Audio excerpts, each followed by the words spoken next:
What up, everybody, and welcome back to my channel, Food Delivery Guru. So back in March, DoorDash sent out a series of emails. I'm not sure who and how they decided to target. Could have been Dashers with certain ratings in a particular scale. It could have been a range of different things. But basically, they did a roundtable, and they got a lot of DoorDash drivers' feedback on some of the top issues that we deal with out here in the industry. Okay, so on June 27th, they sent out an email basically stating all of the things that from this roundtable that they got back that they were going to work on fixing. Okay, and so I'm going to go over some of those things really quickly. If you did get the email, great, and if you didn't get the email, this should be some exciting news for you. If you want to check out what the email actually says, you probably can find it on the DoorDash Facebook page or something. I'm not going to go ahead and post it or even try to. I'm just going to go through some bullet points really fast. So one of the things that came back, and the highest percentage as far as DoorDashers wanting a change, was to make earnings transparent. Okay, so a lot of us complained about how we were getting paid, and so DoorDash did something about it. Okay, that's one of the things that they're going to try to improve. The other one was that we complained about, which was the number two thing, is the long trip distances. Okay, long trip distances, we wanted to get paid for that. Okay, that was number two on the list as far as DoorDashers in this roundtable complained about. The third one was stop giving us deliveries outside of our zone. Okay, you know, for me up here in Sacramento, if I'm driving to Citrus Heights, don't give me a delivery that's taking me all the way in Roseville. Now for me, I don't really care, because I'll just end my dash and then I'll just start dashing in Roseville. But you know, for some dashers that just like to stay in their little area because they may not know those other areas, I can totally understand that and totally respect that. So that was one of the other things that came up. The other thing was improved driver support. Now we all know that our driver support can be pretty crappy sometimes, especially when apps crash. Okay, the things that mess up our ratings when the app crashes, those are some of the things that the roundtable as far as dashers complained about. Okay, fixing or fewer app crashes was another one. Decrease wait time at merchant, reduce waiting times between orders, and some new and different types of incentives. Now, they weren't necessarily in that order. I was reading them backwards, but just kind of going over what we got. Give more stacked orders, which was at the bottom of the list, and making peak pay easier and more to achieve. Those were at the bottom. Okay, now I don't really know if they have control over giving more stack orders or making peak pay easier to achieve, because it totally depends on your market. So like I said, those were the last things that were on the list. Personally, I think fewer app crashes should have been like one of the top things, because that affects everybody. So I mean, if we're not getting the app crashes, I mean, that's awesome to me. I think that should have been like up at the top, but whatever. Those are things they're gonna work on. That is kudos. Okay, DoorDash is actually listening to the drivers, and they're actually trying to do something about the areas that we want improved, to make it easier for us. Now, one of the things that's on here, decreasing wait times at the merchant. So decreasing wait times at the merchant really, that really applies to us essentially if we get those big orders, maybe Red Lobster, Black Angus, or one of those Benihana, the orders that we hate to wait for. So I think what DoorDash is going to try to do is essentially send that order to the restaurant. They know that there's going to be a cook time on that, and so they might put maybe a 15-minute time on that, and they won't send that order out until after maybe that 15 minutes or 10 minutes expires, and then they'll send the order to the dasher. So when you go and get there, the food's already prepared. Okay, now there's always going to be hiccups in that, and I talked about it in my other video. One of the things that you guys need to do, especially on those restaurant orders like that, use the call feature. Call the restaurant. A lot of times they don't look at their tablets. They might be busy, their tablet might be down. Call the restaurant and say, hey, this is Jeff, this is so-and-so, just checking to see if you've received the DoorDash order for customer so-and-so. I am going to be headed your way.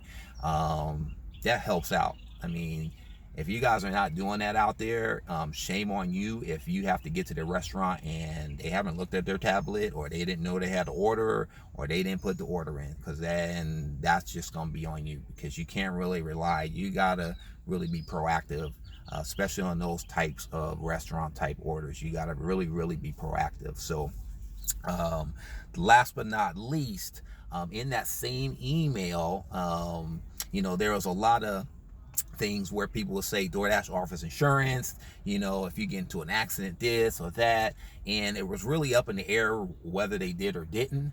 DoorDash now actually has confirmed that they are offering insurance for injury protection, and it is at no cost to you. You guys do not even have to sign up. So it is official now. Okay, if you get into an accident while you are physically on the delivery, you are covered to some extent. Now, I don't know what that coverage is because I haven't looked at it. So I would advise you guys to look into that and go into the help section and look at what DoorDash is offering, so that you guys know what you're covered for. And it may vary from state to state. I am not sure on that, but you guys have to do your own research. Okay. Okay. So that concludes that email about all the new changes that DoorDash is working on to try to improve things for us drivers. I think it's pretty awesome. I think it's a step in the right direction. And for all those people that have complained, there you go. They're trying to do something about it. So there it is. Okay. The other thing, I also got another email, and I thought this email was pretty awesome. Okay, so I guess with this roundtable, the fact that they sent out, these questionnaires to all these different Dashers, what DoorDash has decided to do is create a Dasher Community Council. Okay, and they only sent this email to the top DoorDashers in the country. Okay. And so your ratings had to be 4.7 or higher. You had to have 500 deliveries or more, and your completion level had to be at 90% or better. Okay. They didn't ask about acceptance rating. They didn't say anything about on time. Okay. So I got this email to go ahead and apply for to be on this Dasher Community Council. Now, I'm pretty sure there's probably 1,000+ Dashers that got this email. So there were some questions that we had to answer when we applied, and we had to apply before July 5th of 2019. Okay. One of the questions, they first asked what your email was when you signed up for DoorDash. The other question was, why would I like to join the Dasher Community Council? So I had to answer that question. Okay. My answer, just straight up, was I wanted to hopefully learn the inner workings of DoorDash. And there's a lot of things that we might think go on, but we really don't know. We just make speculation. So hopefully being a part of this little community council, I might be able to find out some inside tips and things about how things really, really work. Because I don't work in that industry, and I don't really know how all that stuff works. I'm not a programmer. I don't know how their customer service is or anything like that. I've never been down to the headquarters. So, hopefully being a part of something like that, you get to see all those inner workings, and then I get to come back and share that stuff with you guys. So one of the other questions was, they wanted to hear my story about why I DoorDash. Okay, so all in a nutshell, if you watch my videos, I got tired of retail, and so I wanted to do something different. I wanted to kind of have a little bit more freedom and time to do the things that I wanted to do.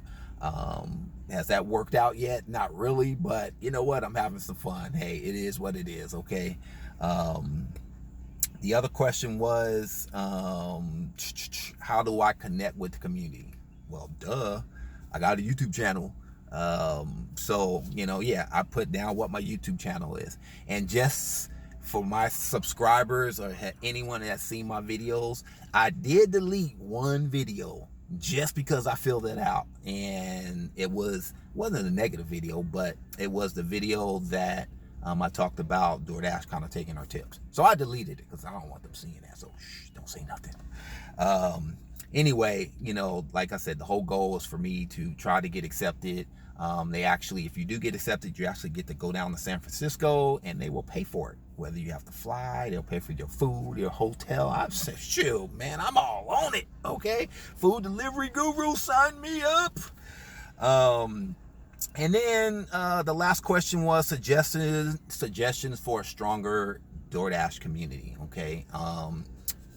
To me, one of the suggestions, which is something that they're going to work on, is the Dasher support.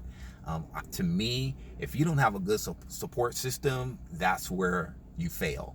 So, my suggestion was that DoorDash support, especially for app crashes, especially for issues out there in the field, there should be a stronger support system to answer questions, to help out drivers that are in sticky situations. Okay, so that was my suggestion. That is something they are working on from the previous email, but I think it needs to be like one of the top things that needs to be addressed. Okay, so that's it in a nutshell, everybody. I'm out here on the drive order out here in Rancho. I don't know what's going on with the drive orders. I mean, they come through at 7 o'clock, and those that have, so many, they get to see them before, but they've been sending drive orders like at 5:30 in the morning.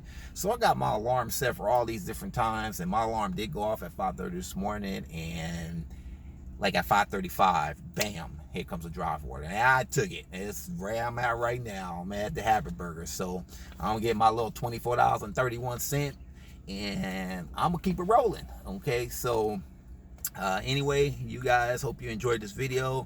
If you have any questions or comments, go ahead and leave them below.